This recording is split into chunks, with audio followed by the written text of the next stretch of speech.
За юу гэсэн залууслаа тэгэхээр өнөөдрийн хичээлээр зүүн дээд болонд харж байгаачлан supply and demand буюу нийлүүлэлт болон эрэлтийн талаар хичээл орох гэж байна. Тэгэхээр эрэлт болон нийлүүлэлтийн ерөнхийдөө хуулиар бол зах зээл хөдөлдөг гэдгийг бол та бүгд мэдж байгаа тийм үү. Тэгэхээр ерөнхийдөө бол энэ бол миний ашигладаг арга барилтай ерөнхийдөө хамгийн холбоотой ойлголтууд энийг концептууд энийг байгаа. Тэгэхээр supply and demand-ыг ерөнхийдөө хэрхэн зах зээл дээр бид нэр амжилттай ашиглаж ерөнхийдөө өөрсдийнхөө талд ашиглах уу те.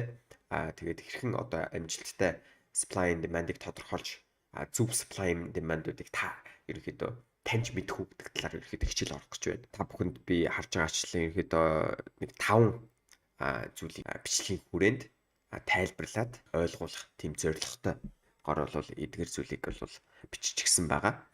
Тэгэхээр ерөнхийдөө бол би бүх зүйлийг аль болох хамгийн тодорхой байдлаар та бүхэнд зааж өгнө. Тэгэх юм учраас ерөнхийдөө анхаарлаа хандуулаарай гэж хүсье. Тэгээд шууд эхлээд ерөнхийдөө order block POI буюу point of interest гэсэн үг POI гэдэг нь ерөнхийдөө бол монголоор орчуулах юм бол сонирхлын цэг гэж ойлгож байна. Сонирхлын цэг. Тэгээд order block гэдэг бол та бүхэнд яг тайлбарлах гэж байна. Ерөнхийдөө order block гэдэг би ирээдүйд яриад явах юм бол та бүхэн яг юу ойлгож болох вэ гэдэг бол талаар заан. Тэгээд order block-ыг ерөнхийдөө хэрхэн таньж мэдэх үү. Тэгээд та бүхэн хэрхэн order block-ыг ерөнхийдөө олж таниад тэрийг бол ашиглаж хэрхэн эрэлт нийлүүлэлтийг болгож зах зээл дээр ашиглах уу гэдэг талаар бол заана. Тэгээд ерөнхийдөө order block-оос эхэлчихье. Тэгэхээр order block гэдэг нь юу вэ гэхээр та бүхэн өмнөх хичээл дээр үзсэн ерөнхийдөө зах зээлийн бүтцийг бол та бүхэн бүрэн ойлгоод гарсан гэж итгэлтэй байна. Тэгэхээр зах зээлийн бүтц бол хуулиар бол энд та бүхэн харах юм бол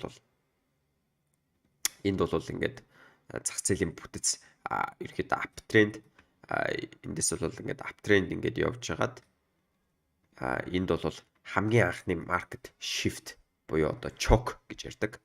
Choke хамгийн анхны order flow бол шилжиж байна. Order flow гэдэг хичээл та бүхэнд орсон.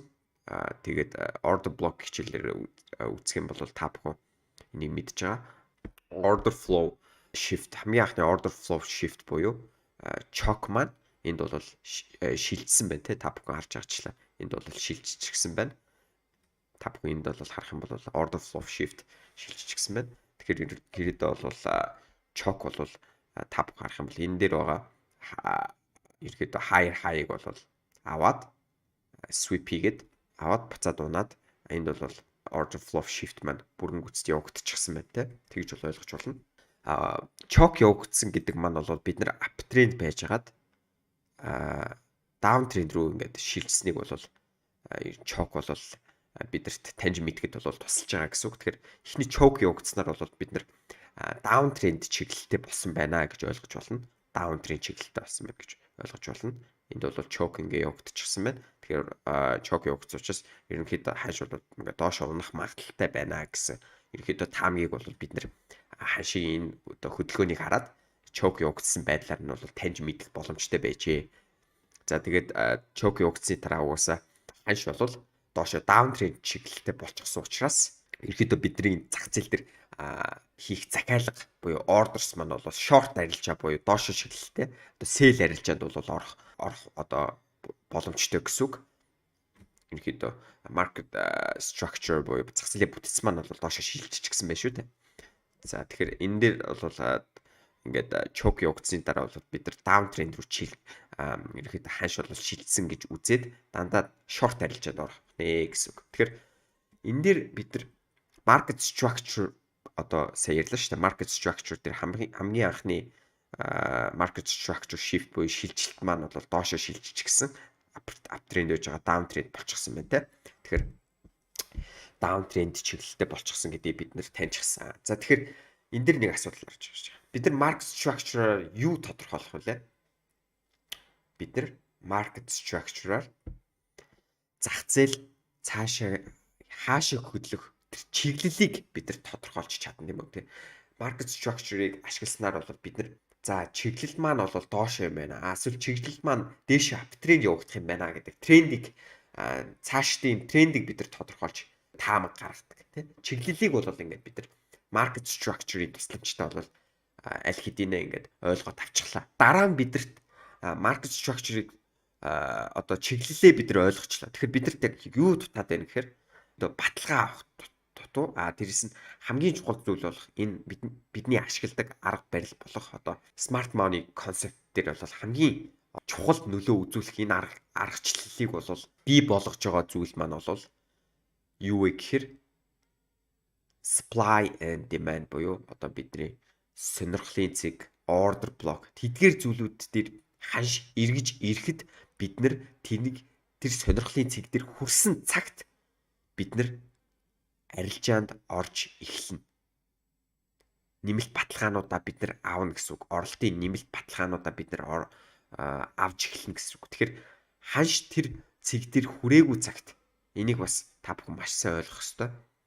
Тэгэхээр ихэнх арилжаачид одоо ямар шалтгааны улмаас мөнгө алдаж ихэнх арилжаанууд нь алдагдaltaй болдоггүй гэхээр ерөөсөө энийг ойлгоогүй мөн хүлээцгүй байдлаас болж ерөөхдөө ихэнх мөнгө алддаг. Яагаад гэвэл та бүхэн зөвхөн та бүхний арилжааны арга барил trading plan бүрэн гүйцэд биелсэн цагт л арилжаанд орно гэж та бүхэн өөртөө амлалт өгсөн байна тий. Амлалт өгчиж та бүхэн амжилттай арилжааж болно.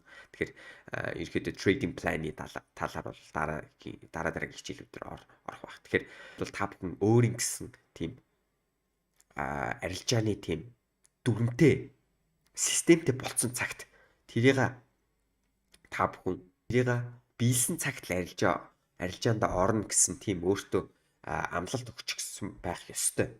Тэгэхээр та бүхэн энэ дээр бол зөвхөн эрэлт нийлүүлэлтийн бүс order block дээр хаш ирсэн цагт одоо би арилжааны бусад одоо баталгаа авна л да. Бусад баталгаануудаа авч арилжаанд орноо дүрмтэй байх ёстой. Тэгэхгүй бол order block дээр хүрээгүй байхад нь шууд арилжаанд орчих юм бол хаш order block дээр чи хүрээд ингээд дээшээ бас ингээд бусад баталгаагаа авах одоо боломжийг танд олохгүй. Тэгэхээр та бүхэн энэ дэр бол order block дээр хүрсэн цагт би одоо арилжаанд орно гэсэн тийм дүрмтэй байх ёстой.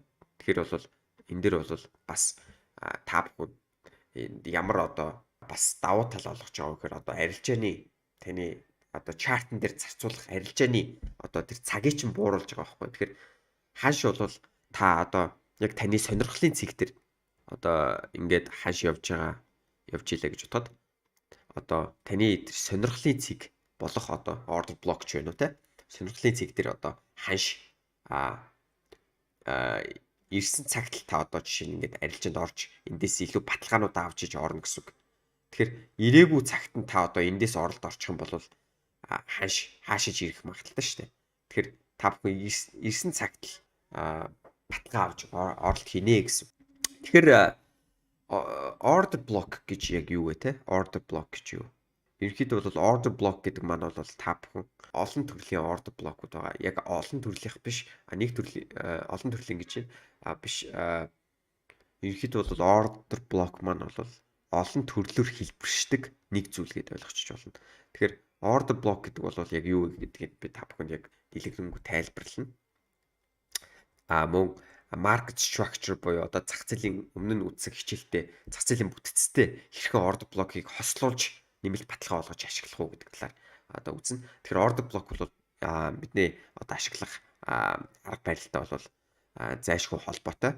Энэ арга supply and demand-ийн арга барилгүйгээр одоо order block-гүйгээр бидний одоо энэ арилжааны систем болоод биелэх боломжгүй байгаа. Тийм учраас энэ бол амин сүнсийнх нь нэг гэж ойлгож болно бидний арилжааны арга барилыг.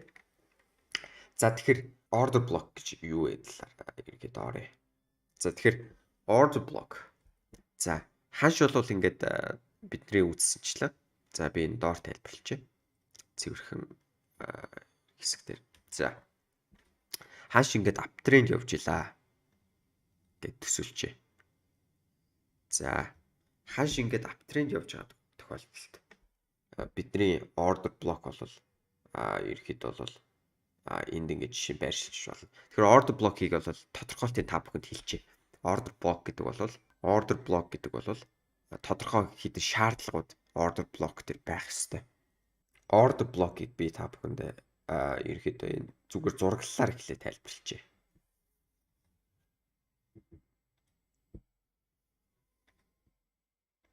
За өнгийн жоохон нэмээд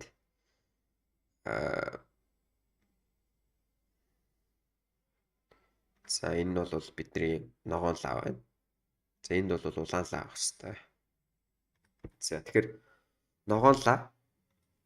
За тэгэхээр энэ дээр бол та бүхэн хааш бол аптрend явагдаж байгаа тохиолдолд бидний order block маань бол энэ энийг бол лав болох юм бол бид week нэмж өгөх хэрэгтэй. Week лааны үзүүрээ нэмж өгөх хэрэгтэй. За ингээд нэг лав байлаа.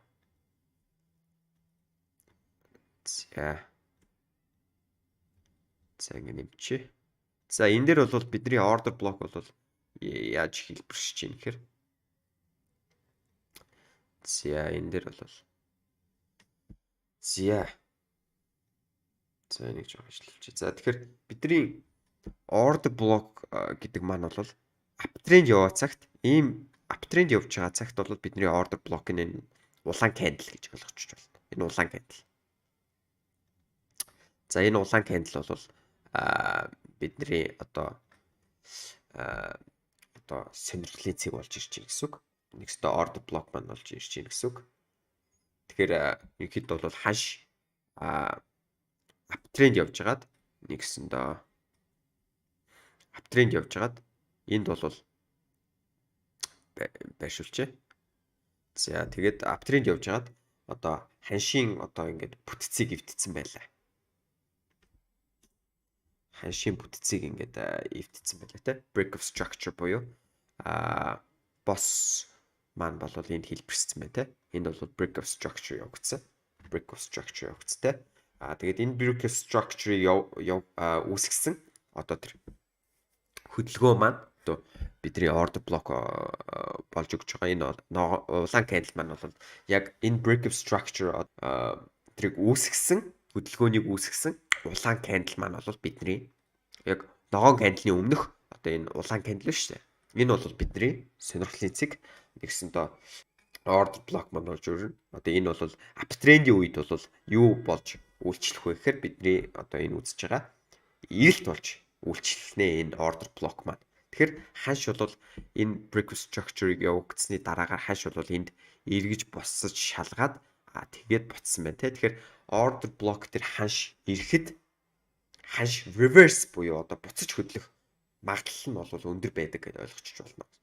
Тэгэхээр та бүхэн ханшийн order block-ыг зөв тодорхойлж чадах юм бол ерөнхийдөө ханш их тохиолдолд буцаж хөдлөх ирсэн тохиолдолдоо буцаж одоо чиглэлийнхаа дагуу хөдлөх буюу uptrend-ээ үргэлжлүүлээд хөдлөх тэр хөдөлгөөнийг хийх өндөр магадaltaй гэдээ ойлгочих хэрэгтэй.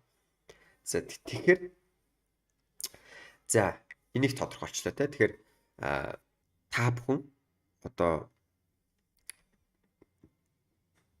за тэгэхээр би одоо та бүхэнд одоо яг амьдрал дээрх жишээнүүдтэй авцалтуулж тайлбарлан тэгвэл илүү ойлгомжтой болно. Та бүхэн тэгвэл илүү та бүхэнд ойлгомжтой болно гэж бодож байна. Тэгэхээр тэрийг тайлбарлахаас өмнө та бүхэнд бас нэг зүйлийг тайлбарлах хэрэгтэй.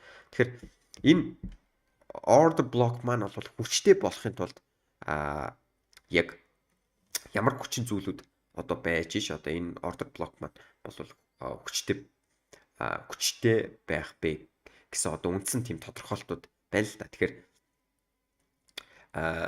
энэ order block маань хүчтэй байхын тулд хүчтэй одоо order block буюу одоо энэ дээр ханш ирээд буцаад эргэх магадлал нь өндөр байдаг. Ямар үед өндөр байдаг вэ гэхээр хэд хэдэн тодорхой шаардлагууд байгаа. Тэгэхээр энэ бичлэг дээр бол яг тэр бүгдийг нь ярьж болол чадахгүй. Тэгэхээр дараагийн хичээл орно. Тэгэхээр энд бол хамгийн одоо энэ бичлэг дээр хамгийн одоо чухал шаардлагуудыг бол би энэ дээр ярьж өгье. За тэгэхээр ерөнхийдөө бол эхний шаардлага нь бол энэ order block маань бол нэгдүгürt imbalance буюу одоо ерөнхийдөө imbalance үүсгэсэн байх хэвээр та бүхэнд imbalance гэдэг хичээл орсон. Тэгэхээр imbalance буюу одоо inefficiency буюу одоо тэнцвэргүй байдал, ханш дээр тэнцвэргүй байдал гэдэг маань бол юу гэж илэрх вэ гэхээр та бүхэнд бас дахиад бас тайлбарлаад өгчээ. За тэгэхээр imbalance буюу одоо тэнцвэргүй байдал үүсгэсэн хэвээр. Тэгэхээр энэ дэр бол тэнцвэргүй байдал бол яаж үүссэн байгаагаар харагдах вэ гэхээр энэ дэр та бүхэн энэ жишээн дээр тайлбарлаад өгчээ. Тэгэхээр за яг одоо тайлбарлаад өгье.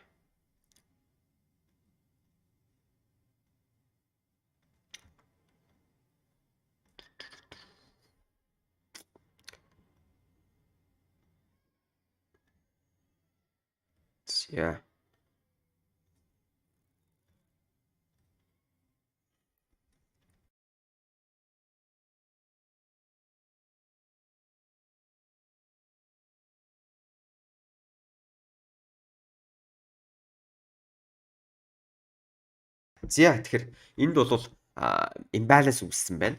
Би тэнцвэргүй байдал. Ерөнхийдөө бол яг жинхэнэ нэр нь бол fair value gap гэж ярьдаг. Тэгтээ бол би imbalance гэд ярьчдаг. Тэгэхээр бол та бүхэн юу гэж хэлсэн нь бол нэг зүйлийг ойлгоно гэсэн үг. Тэгэхээр бас энийг бас тодруулж хэлэхгүй бол дараа нь та бүхэн би яг аль дараагийн хичээлүүдээр бас зааж яхад одоо зүүмэр хичээл олж хахад бол та бүхэн бас яг тайлбарлаад явуулчихад бас мэдэхгүй яг юуг нь ярьж өгөх ойлгохгүй бас би яг тодруулах хичлээ. За тэгэхээр энд бол imbalance хаана үүссэн бэ гэхээр энэ лааны үзүүрээс энэ дараачийн том хөдөлгөөнийг үүсгэсэн ногоон candle-ийн дараачийн одоо candle энэ хоорондох одоо зайг бол бид нар imbalance гэж нэрлэдэг байгаа. Imbalance.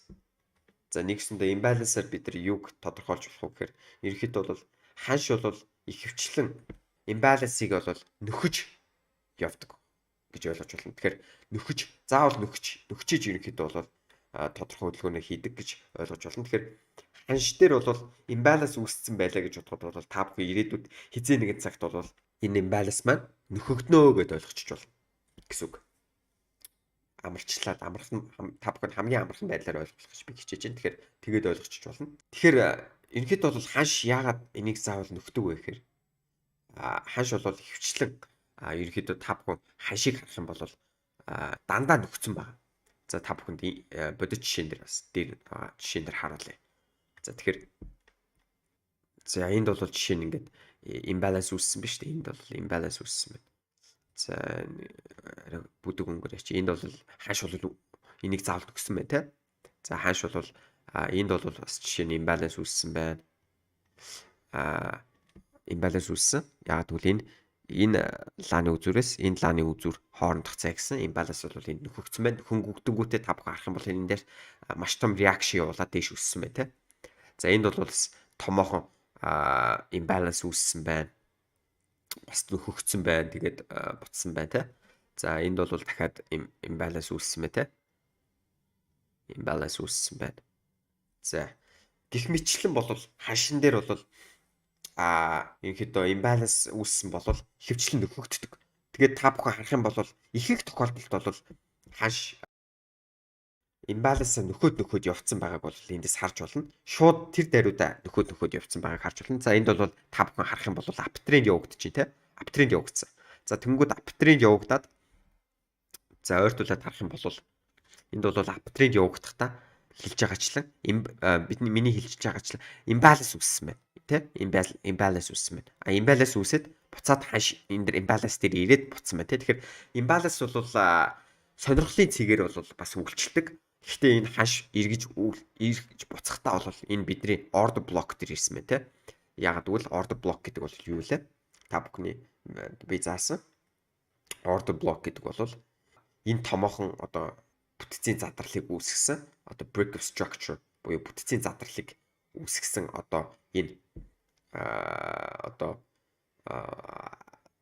candle өмнөх down candle буюу одоо дээшээ candle-ийн өмнөх одоо buy candle-ийн өмнөх sell candle гэдээ ойлгочих болно гэсэн шүү дээ. Тэгэхээр хамгийн сүүлийн buy candle-ийн өмнөх sell candle маань энэ болчих таарч байна те. Тэгэхээр энэ бол бидний хувьд бол order block болох нэ гэсэн үг. Тэгэхээр order block болж үйлчлэхтэй бол хаан шин дээр ирээд ирчээд буцсан бай те. Тэгэхээр ихэнх тохиолдолд бол энэ тэгж үйлчлдэг. Хааш бол order block дээр ирээд буцах хөдөлгөөн reverse хөдөлгөөнийг бол хөвчлийг хийж идэг. Хэрвээ та бүхэн order block-о зөв тодбол шүү дээ. Тэгэхээр хааш бол энд бол break of structure бол хийгдсэн. За та бүхэнд харуулаад. За энэ дээр бол break of structure хийгдсэн. Break of structure. За энэний өмнөх бол жишээн дээр бас break of structure явагдсан байна те. Хааш бол энэ дээр бол uptrend явагдаж байгаа гэдгийг бол маш сайн тодорхой бид нар харж чадчихээн. Гэсэн үг. Яг гэвэл бид нар өмнөх хичээл дээр market structure-ийн хичээл 2 хичээл орсон тийм үү. Тэгэхээр энгийн жишээ дээр тайлбарлсан. Маш ханш одоо live market дээр буюу одоо жинхэнэ зах зээл дээр бол тайлбарлсан байна. Тэгэхээр энд бол break of structure бол дахин явагдсан байна. Энэ break of structure-ыг үүсгэсэн order block хаана байна гэж та бүхнээс асууя. Тэгээ би 3 секунд та бүхэнд харна. За энэ break of structure-ыг үүсгэсэн order block хаана байна вэ? За баяр хүргэе. За та хэрвээ энэ sell candle-ыг хэрвээ тодорхойлсон бол зөв байна. Яагаад гэвэл ханш энэ дэр break of structure яваад бидний order block буюу одоо энэ break of structure-ыг үүсгэхээс өмнөх одоо sell candle маань бол энэ болж таарч штэ энэ хөдөлгөөнийг үүсгэсэн. Тэгэхээр энэ бол бидний order block гэж байна. Order block дээр ханш ирээд яасан байна? Буцсан байна те. Дахиад break of structure үүсгэсэн. Break of structure үүсгэсний дараа энэ break of structure-ыг үүсгэсэн order block хаана вэ гэхээр order block маань энэ байна те. Тэрэн дээр ирээд буцсан. Тэгээд дахиад энд бол ханш break of structure бас явагдсан байна те. Break of structure явагдсан байна. Тэгээд тэгэхэд бол энэ бол энэ жижиг бол бидний order block ирсэн байна. Order block-ыг respect хийлгүүгээр ханш бол буцаад явчихсан байна. За ийм байдалтай бол бид нар тодорхойлно. Тэгээд ерөнхийдөө бол break of structure дээр ирээгүй ч гэсэн ханш бол буцаад энэ бидний тодорхойлсон өмнөх хичээл дээр үтсэн бидний үтсэн range буюу одоо range гэдэг хичээл дээр үтсэн. Энэ бол range бол зарим тохиолдолд бол заавал order block дээр ирэлгүйгээр range бол зарим тохиолдолд ер нь ихэнх тохиолдолд бол range дотор руу орж ирнэ. Range доторх order block дээр бол хаш ирэл бид нар risk to reward ratio маш өндөртэй арилжах боломжтой. Гэхдээ ихэнх тохиолдолд бол бас хаш бол range дээр ирээд тохиолдол байдаг. Тэгэхээр энэ range дээр бол хаш бол та бүхний харж байгаа чинь энэ range дээр ирээд хаш бол буцсан байна те. Тэгэхээр ерөнхийдөө бол энэ range маань бол бас uptrend-ийн үед бол биднэрт demand буюу ирэлт болж нөлөөлж үзсэн байна те. Тэгэхээр хаш бол ингэж order block-ийг нөхлөхгүйгээр буцаа шууд явсан байна те. Тэгэхээр энд бол бид нар imbalance үүсчихсэн биш үү те. Imbalance-а нөхөд бол хаш ирсэн байна. Тэгэхээр imbalance гэдэг дээр бол та бүхэнд бас би imbalance хичээл дээр үтсэн. Imbalance бол үүсэхдээ бол за энэ жишээнээр харуулъя. Нөгөө нэг зурсан юм болох хэрэгтэй. За энэ. За тэгэхээр imbalance үүссэн тохиолдолд бол би та бүхэнд imbalance үүссэн тохиолдолд бас хааш бол заавал ирж нөхдөг гэсэн шүү дээ. Ихэнх тохиолдолд бол ирж нөхдөг. Тэгээд нөхөхдөө бол энэ candle-ийн доор л ирсэн байлаа гэж бодоход ер нь хааш бол imbalance-аа нөхчлөө гэж үздэг. Тэгээд бүрэн гүйцэд нөхнөө гэдэг асуулт маань бол өмнөх одоо улаан candle-ийн үзүүр дээр ирсэн тохиолдолд бол хааш бол imbalance-а бүрэн гүйцэд нөхсөн гэж үздэг. Бүрэн гүйцэд нөхсөн тохиолдолд бол хааш бол ингэж reverse хийдэг.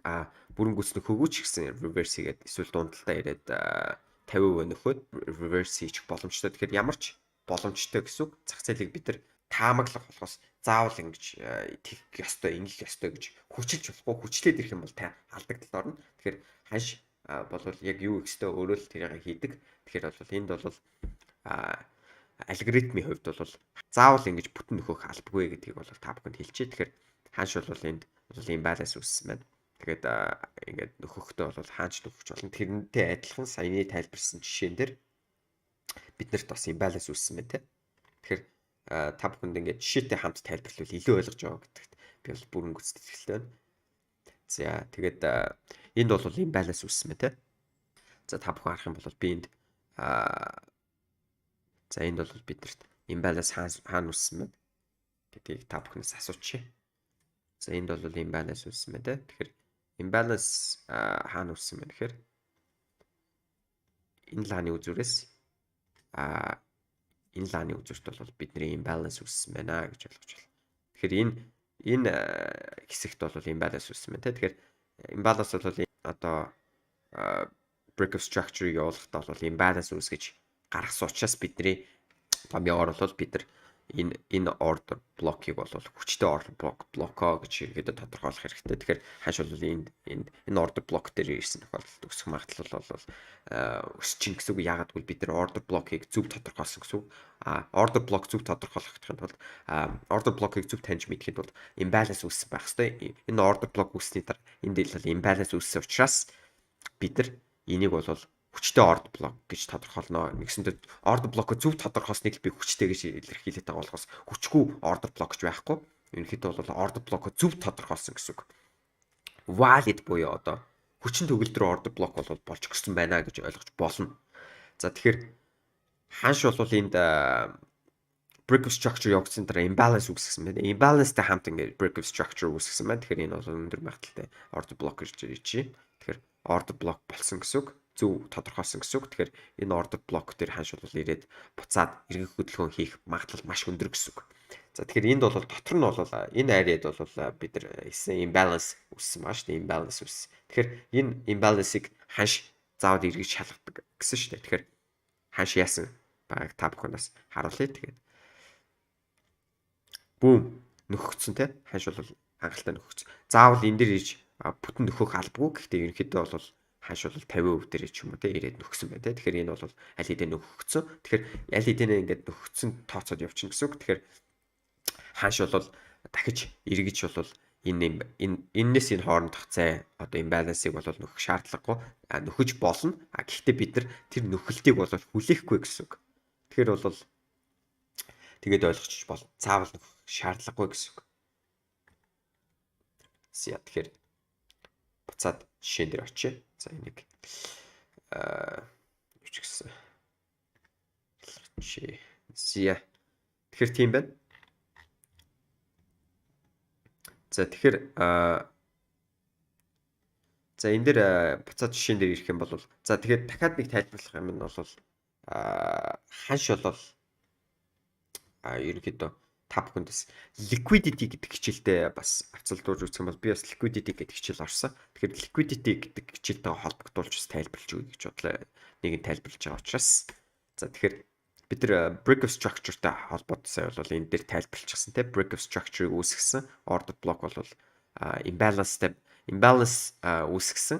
Тэгээд ерөнхийдөө break of structure-ыг бас ингээд үүсгэх юм бол бас order block маань бол ерөнхийдөө бүрэн гүйцэд одоо order block болж ирнэ гэж үзсэн. Тэгэхээр өөр бас шаардлагууд бас байна л да.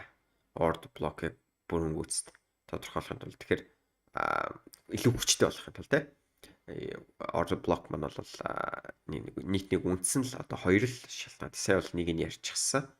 Тэгэхээр order block маань бол бас liquidity-тэй холбогдож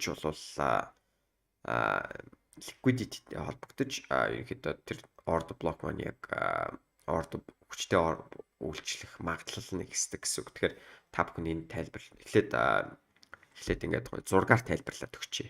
Эхлээд ингээд зургаар тайлбарлаад өгчвөл та бүхэн илүү ингээд жишээтэй тайлбарлахад бол илүү ойлгоно гэдэг үгнээс бол сэтгэлээрээ бол би ингээд хоёр одоо тайлбарлаж байгааг бол ойлгоорой. Тэгээд та бүхэнд илүү ойлгох байх гэсэн үгнээс л ингэж тайлбарлаж байгаа. За тэгэхээр энд бол биднэрт одоо double top маягийн зүйл үүссэн байна те. Double top их бол арилж ачт бол энийг бол double top-ыг бол бас их retail арилж ачт буюу одоо те double top юм уу double bottom ашигладаг арилж ачт бол энэ double топыг бол хараад бол за энэ бол сайхан одоо сайхан одоо сэл арилжаанд орох магадлал сайхан сэл арилжаанд орё доо гэл те. Энэ дабл bottom давал топ үссэн байхад бол энэ дэр ингээ сайхан сэл арилжаанд ингээд ордог. За энийг бол энэ дээр энийг ингээ сайхан шалгачлаа. Энд бол сайхан resistance үүсэх байх. Resistance боёо одоо та бүхэн бүгд мэднэ. Ерөнхийдөө бол одоо энэ дээр бол саад болоод энийг бол ханш бол энэ дээр ирээд буцаад унах баха гэсэн. Унах баха гэсэн хүмүүс бол энийг бол resistance гэж хардаг. Одоо тэгэхээр resistance одоо буюу одоо энэ одоо саад болж байгаа энэ хэсэг дээр бол ихэнх арилжаачд бол сэл арилжаанд ордгоо. Тэгэхээр энэ бол ерөнхийдөө бол эсэргээрээ бол та бүхэн мэднэ. Эсэргээрээ бол double bottom тий. Double bottom буюу одоо хоёр шиг bottom үсгсэн байна тий. Тэгэхээр энэ дэр бол ихэнх арилжаачд бол энийг бол ашиглахдаа бол дэмжлэг болох цэг гэж бол ярьдаг баха. Би бас монгол нэрийн сайн мэдэхгүй байна. Яг тэгвэл энэ арга барилыг ашигладаг. Энэ арга барил бол худлаа гэдгийг мэддэг учраас та бүхний хамгийн арилжиж болох тэнэг цэг бол double bottom дээр арилж байгаа. Double top дээр арилж байгаа. Тэ? Эсвэл юу гэдгийг triple top ч юм уу triple bottom буюу одоо ингээд дахиад ингээд нэмэгдээд тэгээд ханшийн дээр буцаад энэ resistance line дээр ирэхэд бол энэ дээр арилж байгаа. Тийм. Энэ бол таны арилжиж болох хамгийн тэнэг цэг гэдээ ойлгож байгаа. Тэнэг хүнд л энэ арилж нэрэн шүү. Би тоглоогүй. За тэгэхээр яагаад тэгж би хэлвэ гэхээр энэ нь учиртай. Тэгэхээр зах зээл дээр double bottom ч юм уу double top дээр ч юм уу ханш бол ирэхэд бол та бүхэн за энэ цэг бол манипуляцд өртөх маш өндөр магадлалтай байна гэж ойлгох хэрэгтэй. Яагаад гэвэл энэний дээр бол маш олон liquidity долларууд бүгдээр эргэлдэж байгаа. Яагаад долларууд энд эргэлдээд байгаа вэ гэхээр яагаад гэвэл энд бол маш олон сэл захиалгууд байгаа. Маш олон сэл захиалгууд байна. Retail арилжаач байна уу? Зарим банк ч байна уу те? Энд бол зарим жижиг банк ч байна уу одоо бүгдээр энд ингээд маш олон мөнгөнд эргэлдэж байгаа. Тэнгүүт та бас энэ дээр ийм liquidity өндөртэй ийм цэг дээр энэ дээр бол ханш доош унана гэд stop loss-о дээр нь тавиад өгөх юм бол та бүхэн мөнгөө алдах эрсдэл чи 90% гэж ойлгож хэрэгтэй. Яагаад би 90% гэж хэлвэ гэхээр ерөнхийдөө бол retail арилжаачдын одоо нийт арилжаачдын forex дээр яг нэг муухай одоо муухайч гэх юм уу одоо шудраг босч биш. Одоо энэ бол үнэн retail арилжаачдын бол 90% нь бол энэ forex-ийн зах зээл дээр бол эхний 90 хоногт бол дансаа шатаадаг гэсэн тийм топ баримт факт үзүүлэлт бол байдаг. Тэгэхээр энэ бол ерөөсөл мэдээч сэтгэл зүйн асуудал профешнл арилжаач биш учраас бас алдчихж байгаа нь үнэн. Гэхдээ бол ийм тэнэг арилжаа дээр бол их оролцдог. Одоо double top, double bottom гэх retail арилжаачдын одоо хамгийн одоо арилждаг цэг нь бол double top, double bottom гэл тэ. Тэгэхээр энэ бол энэ арилжааны арга барилыг ч гэсэн бол одоо банк томоохон институцүүд маш олон тийм том хөрөнгө оруулагчд бол мэдж байгаа. Тэгэхээр энд бол энэ цэг дээр бол маш олон одоо энэ дээр нь бол маш их мөнгө ирэлж байгаа. Яагаад гэвэл энд бол маш олон одоо сэл захиалга орж ирж байгаа шүү дээ. Одоо short арилжааны захиалгууд бол маш их орж ирж байгаа. Тийм учраас энэ дээр байгаа мөнгийг бол ханш бол эвдээд тэгээд буцаад яваад өгөх одоо бүрэн гүйцэд магадaltaй байхгүй. Маш том их мөнгө байгаа. Тэрийг бол цуглуулад та бүхний stop loss-ыг хамаад доош явах магадaltaй. Яагаад гэвэл энд бол дээр нь маш олон liquidity байгаа гэсэн үг. Тэгэхээр хаш бол энэ liquidity-г аваад тэгээд буцаад унах магадлал маш өндөр гэсэн. Яг гэвэл дээр нь маш олон мөнгө эргэлдэж байгаа, маш олон долларууд эргэлдэж байгаа. Тэгэхээр та бүхний хамгийн арилжих болох хамгийн тэнэг цэг бол ерөөсөл double bottom юм уу? Энэ double bottom юм уу? Double top дээр арилж байгаа. Тэгэхээр та бүхний одоо миний одоо үсэх та бүхнээс үсэх элит арилжаач лав биш. Энэ дээр бол арилждаг нь элит арилжаач лав биш. Энд орж ирсэн бол та бүхэн элит арилжаач юм байх хэрэгтэй. Тэгэхээр элит арилжаачд бол хизээч ритейл арилжаачдын арилждаг цэг дээр бол арилжих ёсгүй. Тэгэхээр элит арилжаачд бол хаана арилждаг юм бэ гэхээр liquidity хамагдсны дараа brick structure явагдсны дараа хааш бол тодорхой чиглэлээ тодорхойлчихсан те. Тэгэхээр бидний сонирхлын цэг дээр ирэхэд бид нэр арилжаад орно. Ерөөсөө л энэ бид нар бол элит арилжаачд. Тэгэхээр элит арилжаачд бол та болохын тулд ерөөсөө liquidity-г таньж мэдэх хэрэгтэй. Та liquidity-г таньж мэдэхгүй зах зээлээрээс ажиглаж харж чадахгүй бол та өөрөө liquidity болно. Та өөрөө liquidity болно гэдгээр би юу илэрхийлээд байна гэхээр та бол манипуляцад өртнө гэсэн үг. Та энд хэрвээ арилжаанд орох юм бол манипуляцад өртөөд өөрөө liquidity болоод банк томоохон одоо хөрөнгө оруулагчид институцийн хувьд бол та liquidity болж байгаа гэсэн. Тэгэхээр liquidity буюу одоо та бүхний stop loss-ыг хамаад хангалттай мөнгөтэй болсон байна. Хааш бол иргэн. Тэгэхээр хааш бол банк институтууд бол энэ хөдөлгөөнийг үүсгдэг. За та бүхэнд яг илүү тодорхой жишээгээр тайлбарлая. Хааш бол ингээд за энэ нэрийг бүгдийг арилгаж байгаа та бүхэнд тайлбарлая. Тэгэхээр бол энэ бол энэ хичээл бол маш их мэдээллээр бол баялаг та бүхэнд маш өгөөчтэй болж байгаа гэж итгэж байгаа шүү. Тийм учраас хичээлээ бас илүү сайн гэж анхаарлаа хандуулж тэмдэглэх зүйлүүдэд бүгдийг тэмдэглээд явах юм бол та бүхэнд илүү тийм ойлгомжтой болох байх шүү гэж бодож байна. Тэгэхээр бол миний зорилго бол та бүхнийг амжилттай арилжаач болгох тийм зорилготой.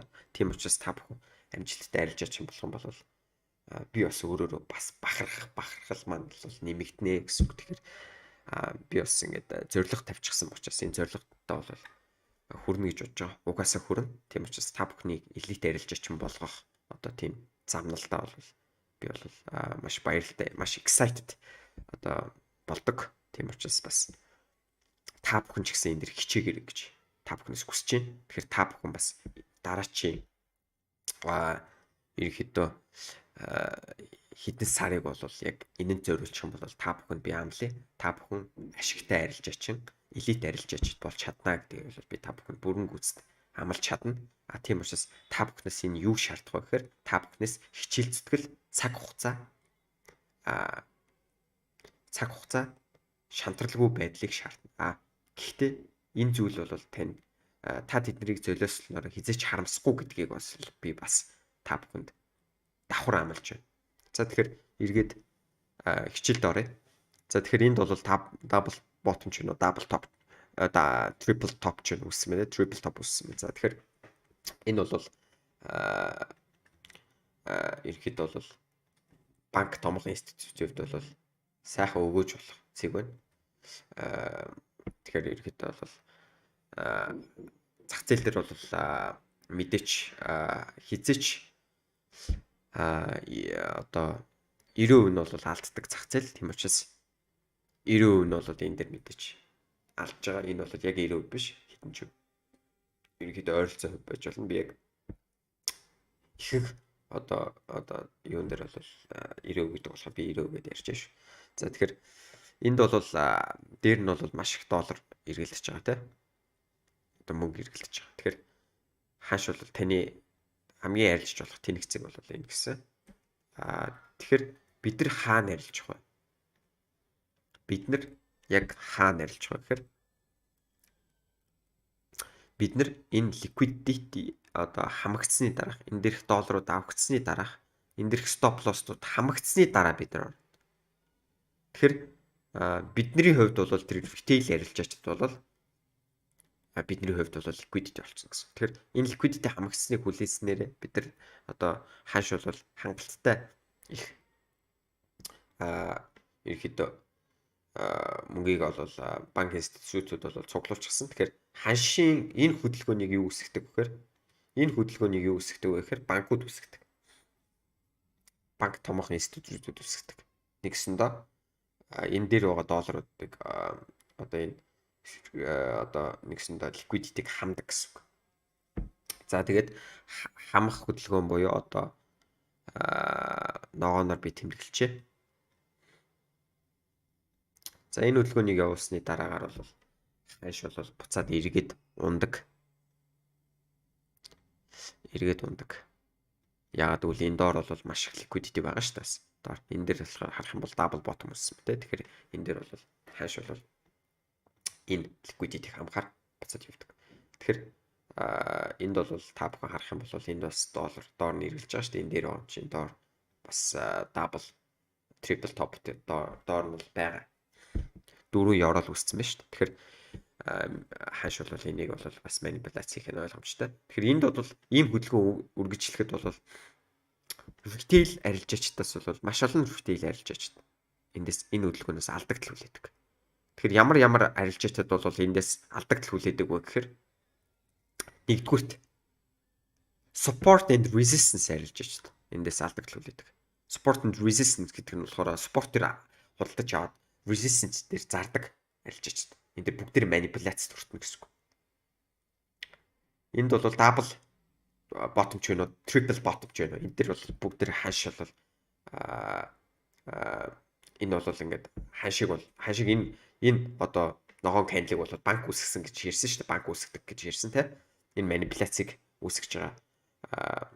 Яагаад гэвэл энэ дээр бол маш их доллар эргэлж байгаа. Долларыг хамсныхаа дараа чинь доор нөгөө долларыг ал хамсаа. Тэгэхээр энэ дээр бол бүгдээ стоп лоссууд бүгдээ хамагдаж байгаа гэсэн үг.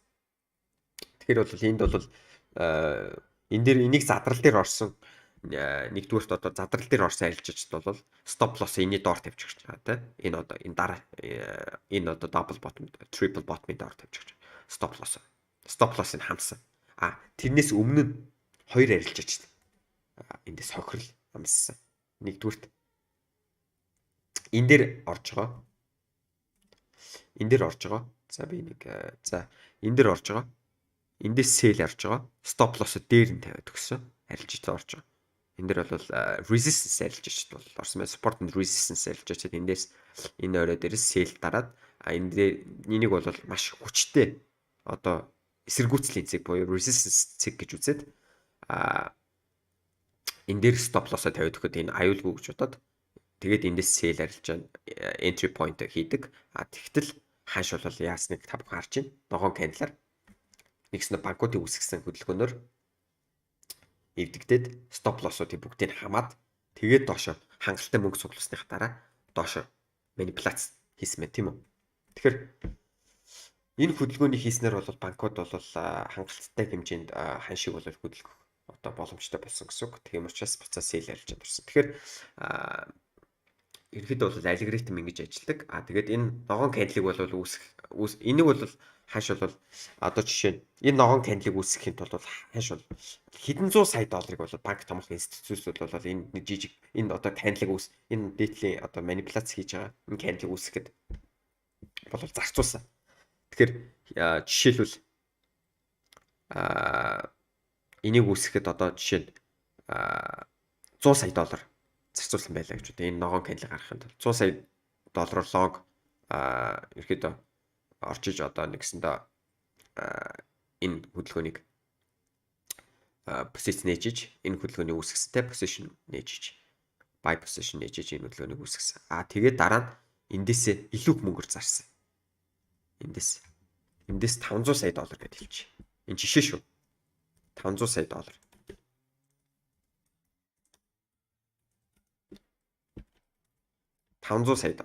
Энд бол энэ candle-ыг гаргахын тулд 100 сая доллар.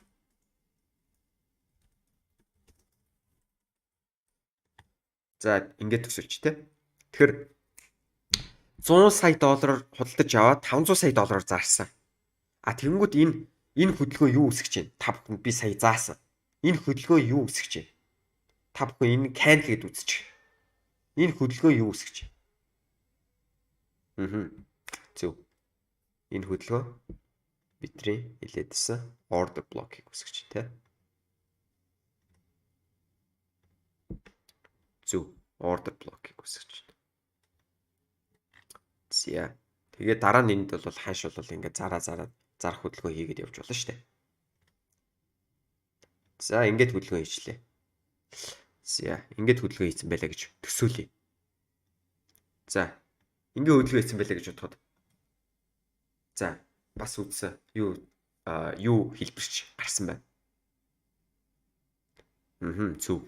Та хэрвээ imbalance гэж хариулсан бол таны зөв. Хэрвээ та энийг таньж чадаагүй бол жинхэнэ зах зээл дээр ч гэсэн таньж чадахгүй гэсэн үг. Тийм учраас хичээлээ ирүүлээ дахиад үзээрэй. Imbalance хичээл. Imbalance fair value gap гэж ирдэг. Энийг бол fair value gap гэдэг энийг бол тодорхойлсон ICT гэж байдаг. Тэгэхээр тэр хүний зохиосон зүйл учраас би энд бол би зохиогоогүй би энийг ашигладаг. Тэгэхээр тэр хүн бол fair value gap гэж нэрлсэн. Тийм учраас би fair value gap гэж явна. Тэгэхээр зохиосон хүнийх нь нэрийг бол credit хийхгүй болохгүй. Ихэнх хүн бол credit хийхгүй, хийж чаддаггүй. Би бол credit хийн. За тэгэхээр энд бол та бүхэн imbalance үүсныг харж байна, тэ? Imbalance. Энэ лааны үзүүрээс за энэ их бие хүртэл бол энэ ногоон candle-ын оронд бол imbalance үүссэн байна. Imbalance үүссэн.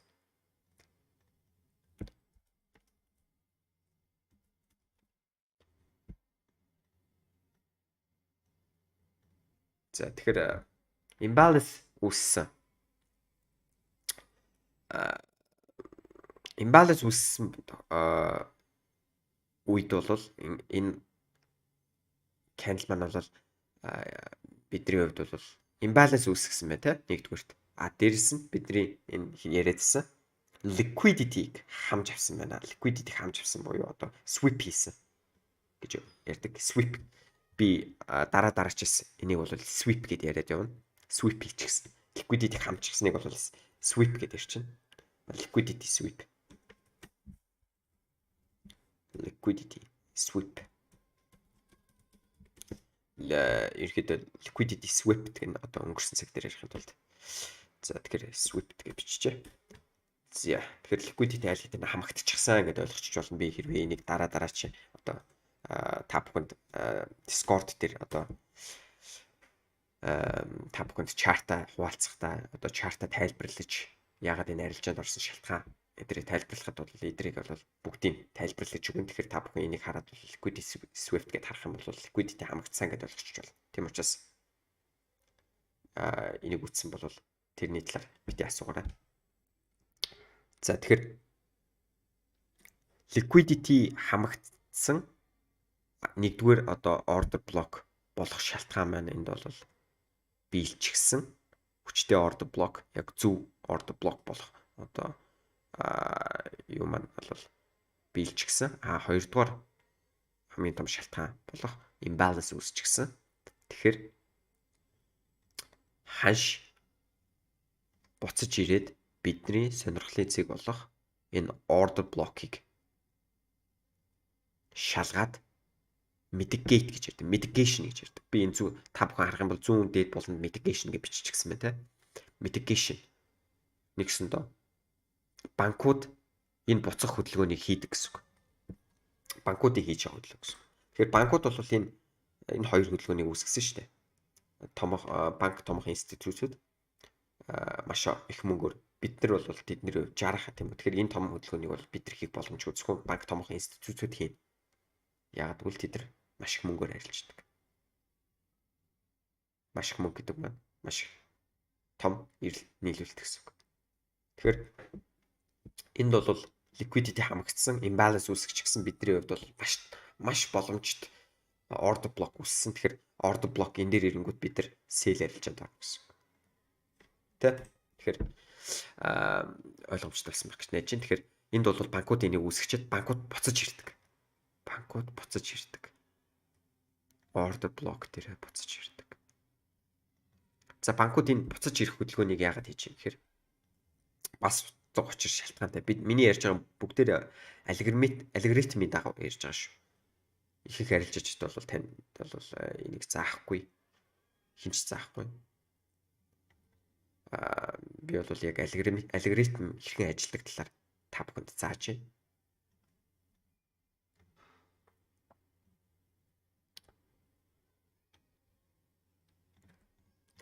Тэгэхээр банк томоохон институт. За би зүгээр банк гэж ярьчих. Банк энэ дээр буцаж ирээд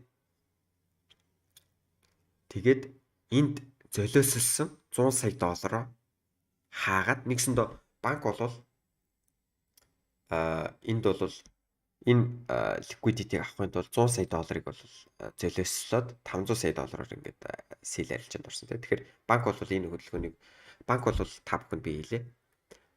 Stop loss-гүй арилждаг байхгүй банкуд. Нэгсэндээ арилжаа нэгээл буцаж ирээд арилжаа нэгээл буцаад ирдэг. Тэгэхээр энэ бол банк бол энэ дэр буцаж ирж байгаа шалтгаан нь өмнө нь захиалга өгсөн. Энэ дэр энэ бол банкны одоо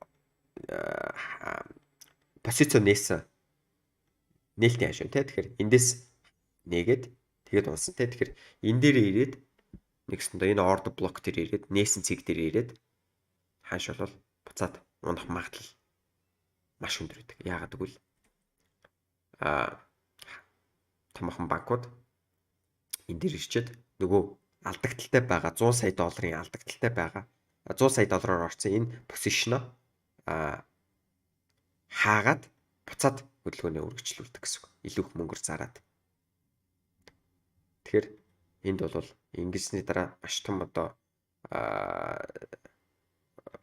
short sell хөдөлгөөнүүд бол доошо чиглэлтэй болж ирнэ гэсэн. Тэгэхээр ханшийн алгоритм ингэж ажилладаг. Тэгэхээр бидний order block үүссэн байна.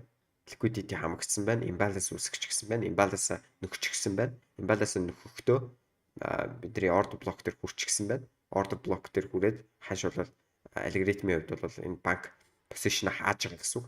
Хааж байгаа учраас мэдээч тэр хааж ийна гэдэг чинь худалдан авах захиал энд нээсэн худалдан авах захиалгаа хааж ийн гэдэг маань энэ чинь мэдээж зарж ийн гэсэн үг. Тэгээ зараад илүү мөнгөөр зараад одоо mitigation буюу одоо хааш бол энд буцаад илүү одоо захиалга эндээс илүү их захиалга хийхэд тулд босож ирээд эндээс илүү их захиалга хийгээд short арилжаанд ороод тэгээд хаашиг бол яг үндсэн хөдөлгөөнд оруулж арилждаг байгаа гэсэн. Тэгэхээр эндээс та бүхэн бол маш их зүйлийг ойлгож авсан байх гэж бодож байна. Тэгэхээр алгоритм бол ингэж ажиллана.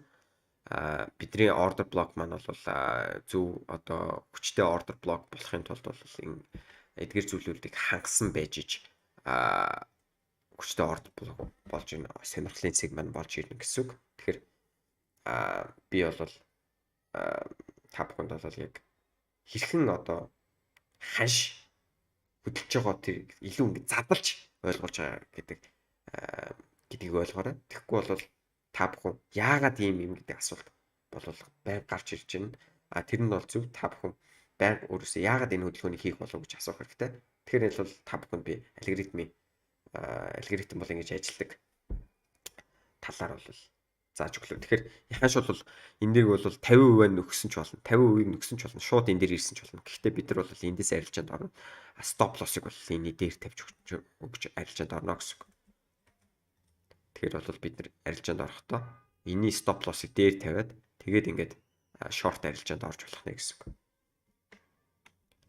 За тэгэхээр бидний сонирхлын цэг дээр миний өмнө нь хэлсэн одоо заавал одоо тэр сонирхлын цэг дээр хүрсэн цагт арилжаа харж ороорой гэдэг маань юм учиртай. Тэгэхээр хааш бол тэрийг бол биелүүлсэн байна. Тэгээд зарим тохиолдолд бол хааш бол бас зүгээр зөвхөн imbalance-тай хүрээд ч юм уу те одоо ингээд imbalance-тай хүрээд ингээд шууд унах тохиолдол байна л да.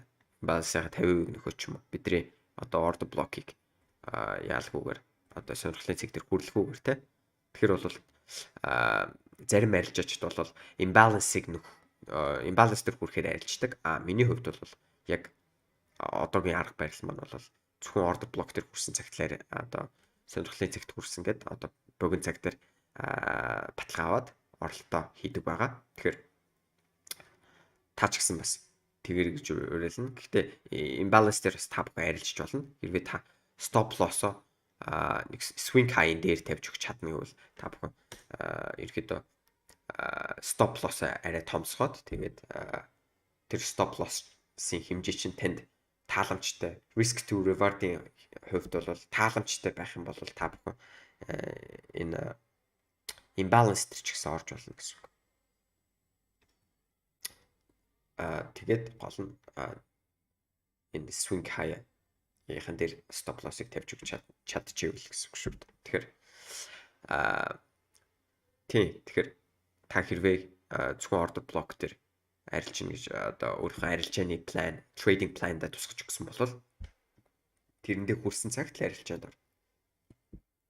PT format-ж арилжаанаас хоцрох мэдрэмж буюу fear of missing out буюу англиар бол FOMO гэж ярьдаг. FOMO-д PT ор. Зах зээл үргэлж тийм үргэлж байгаа. Маргааш ч байна. Нөгөөдөр ч байна. 7 хоногийн дараа ч байна. Маш олон боломжууд гарч ирнэ. Та тэгээд тэр боломжуудыг тийм олон боломж байхад ашиглах зөндөө боломж байхад ганцхан тэр арилжаанаас болоод өөрийгөө тийм FOMO сэтгэл зүйн байдлыг бол дороотуулах тийм байдалд бол хүрч болохгүй. Тийм учраас арилжааны пландаа юу гэж тусгасан байна? Яг тэрийнхээ дагуу та бүхэн арилжах ёстой гэсэн үг. За тэгэхээр ерөнхийдөө бол supply and demand маань бол ийм гэж болж байна. Тэгээд төгсгөлд нь бол та бүхэнд бас дахиад нэг чухал бас зүйлийг тайлбарлах чинь тэр нь бол ерөнхийдөө decisional болон extreme цэг гэж байна. Тэгэхээр ханш бол extreme цэг гэдэг бол одоо бидний break of structure-ыг үүсгэсэн те. Тэгэхээр ханш бол хаа нэгэн цагт бол хаа нэгтээ бол ингээд юу order block-уудыг бол үүсгэж болно те. Энд бол жишээ нь ингээд энд бол энэ бүтцийн задралыг бол ингээд үүсгэсэн. Болол эндээс тэгэхээр order block маань бол хаана нэхэр энэ те order block байна.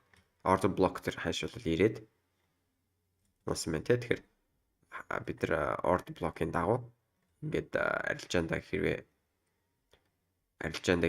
орсон болвол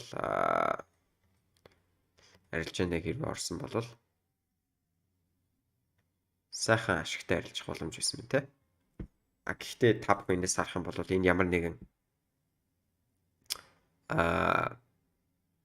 юу үсэг байна. Одоо imbalance бол энд үсэг байна. Тэгэхээр та бүхэн эндээс орохгүй байх боломжтой. Гэхдээ энд бол энэ liquidity болол жоохон swept хийсэн.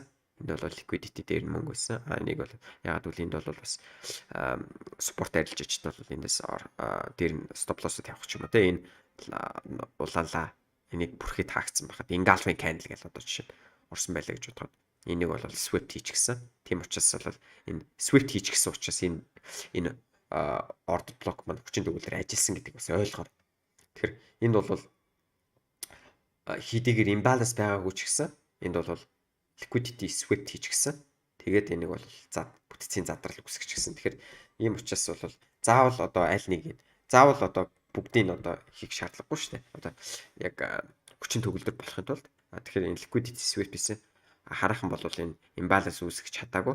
Хэрвээ imbalance байлгахын тулд энэ candle-ны лаа маань бол энэ доор ч юм уу те энэ доор ч юм уу хүрсэн энэ дээр хүрээгүй. Тэгээд дундах цай нь бол ингээд нөхөгдөд тэгээд ингээд унах магадлал илүү ихсэх байсан. Гэхдээ энд бол зөвхөн liquidity sweep хийчихсэн. Liquidity хамжчихсан. Тэгээд хараахан бол imbalance бол үүсгээгүй байна. Тэгэхээр бол бас та бүхэндээс оролт хийж болно. Гэхдээ imbalance байхгүй учраас арай бага магадaltaй гэсэн. Тэгэхээр миний юу тайлбарлах гэсэн бэхээр би та бүхэнд extreme болон decisional цэгүүдийг бол тайлбарлах гэсэн. Тэгэхээр бидний хувьд бол одоо ханш бол ингээд market structure доош эвдэлж гисэн байна те. Choke хийгээд хамгийн анхны market structure shift буюу choke хөдөлгөөнийг хийчихсэн байна. Choke хөдөлгөөнийг хийсний дараагаар бол ханш энэ choke хөдөлгөөнийг хийхэд бол энэ market structure shift хөдөлгөөнийг хийхэд бол энэ одоо лаа маань бол бидний order block болж ирсэ. Order block болж гисэн яг бол энэ structure-ыг break хийхээс өмнөх одоо candle шүү дээ. Энэ улаан candle-ийн өмнөх ногоон candle-тай энэ market structure shift хийхээс өмнөх хөдөлгөөний тий. Тэгэхээр энд бол бас та бүхэн анзаарах юм бол дээр нь бидний одоо сонирхлын цэг болох одоо бас supply цэг болох одоо extreme цэг гэж нэрлэнэ. Энийг бол extreme гэдэг маань бол хамгийн одоо сүүлчийн одоо байгаа цэг баггүй, хамгийн оргил дээр нь байгаа гэсэн. Хамгийн оргил дээр нь байгаа одоо order block-ыг бид нэр swing гэж нэрлэнэ гэсэн. Swing. Та бүхнээс тэмдэглээд аваарай. За тэгээд дараач би swing гэх юм тайлбарлах юм бол бити одоо асуугаарай. Сайн тогтоогоод чийжж аваарай гэж хүсье. Тэгэхээр энэ бол swing гэдэг бол та бүхэн тайлбарсан. Ханш бол бас энэ дээр ирэх юм бол бас order block-ийн одоо магадлал нь бол илүү гэсэн үг. Энэ дунд байгаагаас илүү хамгийн сүүлчийн цэг учраас энэ дээр бол ханш ирлээ.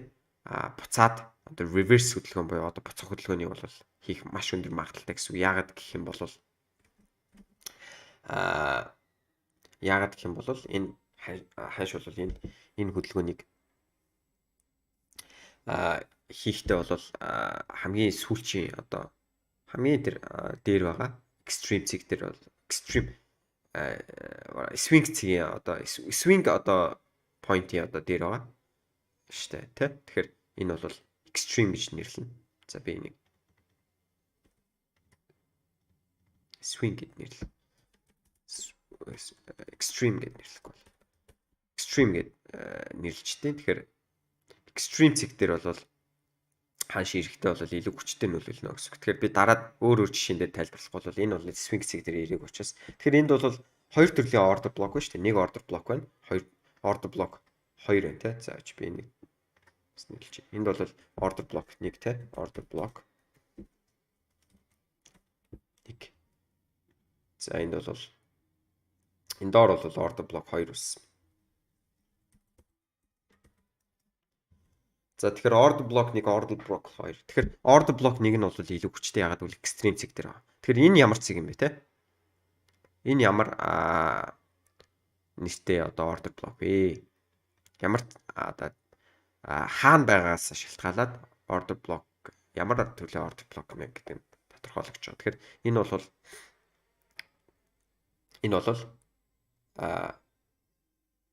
decisional бид нэр хэлж байгаа decisional те. Зүүн дээд болонд байгаа decisional гэдэг нэртэй. Тэгэхээр ерөнхийдөө бол ханш бол decisional order block-ыг үүсгэхэд бол ханш энд байгаа order block-ыг тав гарч байгаа. Энд бол order block байна. Энд бол ингээд market structure-ыг бол ингээд залсан. Энд бол order block гэсэн байна шүү дээ.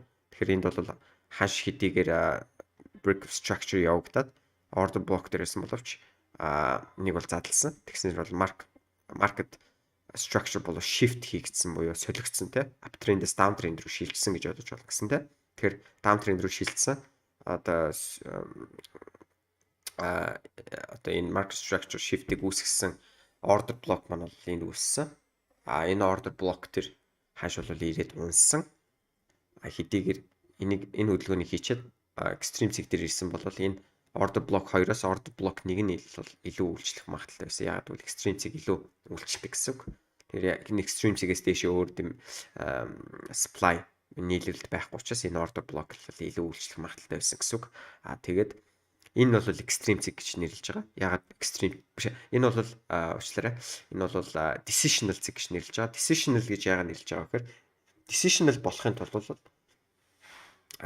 ерөнхийдөө шийдвэрлэх одоо цэг баггүй юу. Тэгэхээр энэ цэг бол эвдэгдэх юм бол энэ ингээ унчих магадaltaй. Тэгэхээр decisional гэдээ яагаад нэрлэж байгаа юм гэхээр монголоор бол decisional гэдэг нь шийдвэрлэх гэсэн үг. Тэгэхээр хэрвээ ханш энэ дээр ирээд унахгүй дээшлэх юм бол бид нар эндээс short арилжаанд орно гэсэн үг. Тэгэхээр бид нар энэ дээр short арилжаанд орно л та. Гэхдээ энэ дээр ирээд унах магадлал бас байгаа гэсэн үг. Дээр нь байгаа order block учраас бас л order block шүү дээ. Liquidity swept хийчихсэн. Тэгээ унсан байна те. Тэгэхээр бол энэ одоо market structure shift хөдөлгөөнийг үүсгэхэд бол энэ extreme order block маань бол extreme цэг дээр байгаа order block буюу хамгийн сүүлд дээр нэг одоо extreme цэг дээр байгаа order block маань бол энэ хөдөлгөөнийг санаачилсан байхгүй. Ийм том одоо имбаланс үүсгээд ийм хүчтэй хөдөлгөөнийг санаачилсан анхны candle учраас энэ бол илүү тийм дэмжигдэх магадaltaй, respect болох тийм магадaltaй ерөөдөө бол order block гэж явагдана. Тэгээд хэрвээ одоо жишээ хэрвээ те одоо бас decisional-аас унахгүй байх магадлал зөндөө байгаа шүү дээ. Тэгэхээр тэгэх юм бол бид нар энэ extreme цэгээс арилжаа short арилжаанд орж өгнө гэсэн үг. Тэгэхээр энийг extreme болгож байгаа бас нэг шалтгаан байна л да. Энийг бас одоо энийг бол extreme decisional болгож байгаа нэг одоо шалтгаан байна л да. Тэр нь бол энэ бидний одоо энэ market structure-ыг энэ бол маш чухал шүү бас. Энийг бас тэмдэглэж аваарай та бүхэн. Тэгэхээр decisional бас болохын тулд нэг шалтгаан байна л да. Энэ бидний demand цэг буюу одоо order block маань тий одоо order block маань тий bullish order block, buy order block маань тий. Тэгэхээр хаш бол энэ одоо order block тэр ирэнгүүтээ энэ ч бас одоо хүчтэй шүү дээ. Энд бол liquidity swept хийчихсэн. Liquidity энэ доор байгаа swept хийчихсэн. Тэгээд тодорхой хэмжээний imbalance үүсгэчихсэн. Одоо энэ бол order block байна тийм үү? Тэгэхээр энэ order block төр хааш бол ингээд өсөөд тэгэд унсан байна тий. Тэгэхээр энийг бол эндээс бол тодорхой хэмжээнд respected болоод тэгэд унсан байна. Тэгэхээр respected боёо энэ ханшийн энэ одоо order block-ыг одоо энэ сонирхлын цэгийг шалгангуудаа мэдээч одоо тодорхой хэмжээнд бид нар одоо swept хийчихсэн, imbalance үүсгэчихсэн юм чинь одоо ер нь бол хүчтэй байх магадлал өндөр гэж ирсэн шүү дээ. Тэгэхээр ханш бол энэ дээр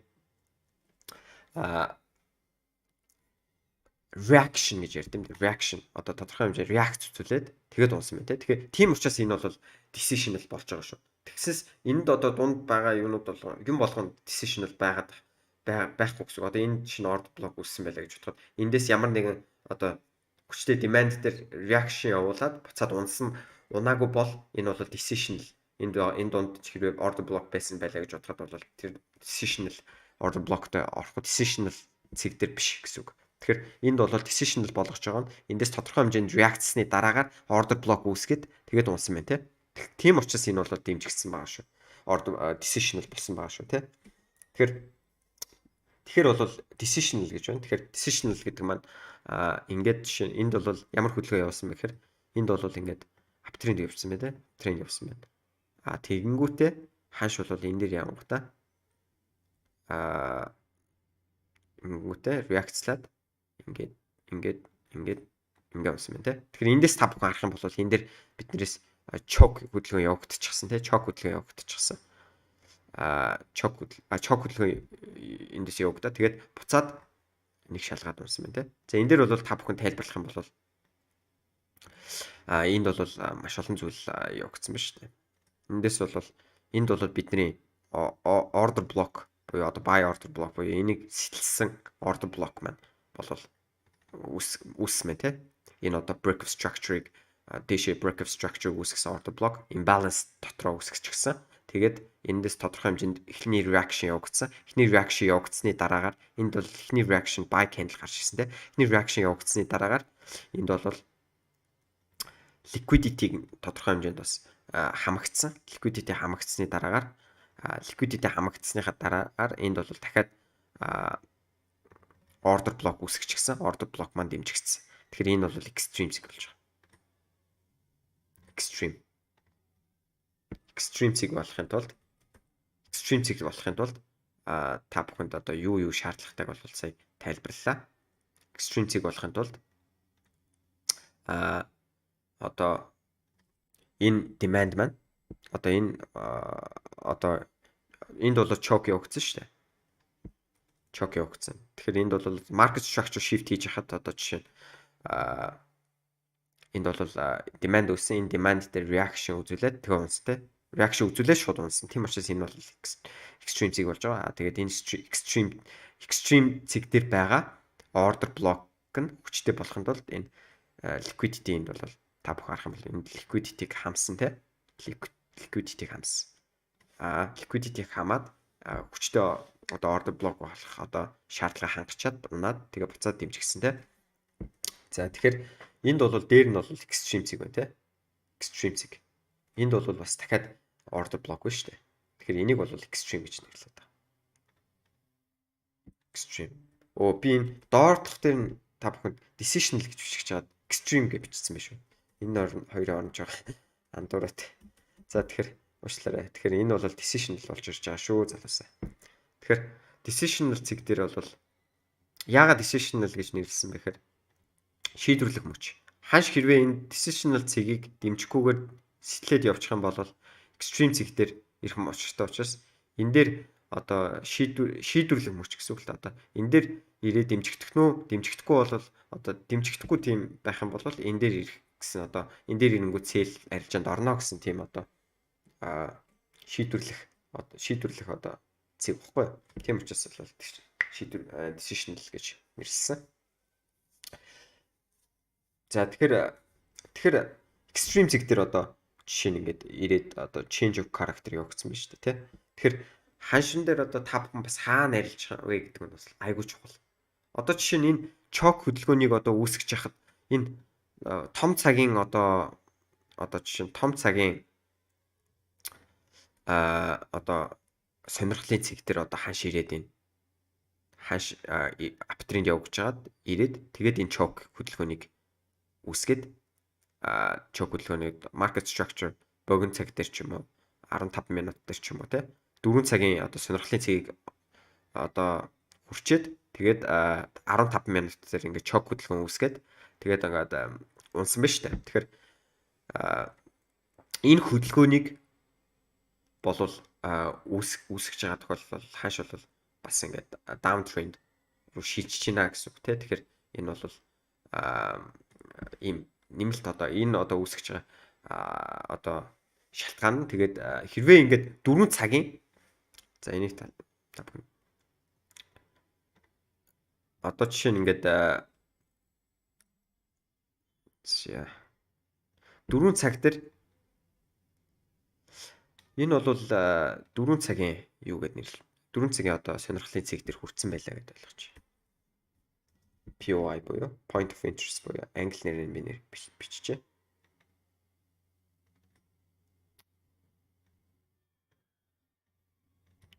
За 4 цагийн сонирхлын цэг хааш бол 4 цагийн одоо сонирхлын цэг дээр хүрчихсэн. Одоо энэ жишээ нь downtrend явж байсан ба шүү дээ.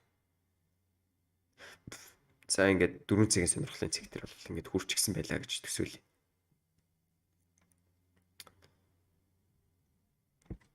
За тэгмээ 4 цагийн сонирхлын цэг дээр хүрчээд хүрсэн тохиолдолд одоо бид нар одоо жишээ нь энэ дээр арилжаанд орох гэсэн байж болно шүү дээ. Одоо энэ дээр бай арилжаанд орох гэсэн байлаа гэж төсөөлье л да. Энэ дээр ингээд жишээ. Яагаад гэвэл эн чинь бас бидний одоо order block үүссэн байна шүү дээ. Тэгэхээр энэ 4 цагийн сонирхлын цэг дээр хүрсэн байхад бид нар энэ дээр 15 минутын order block дээр орж болохгүй байхгүй. Бай арилжаанд орж болохгүй.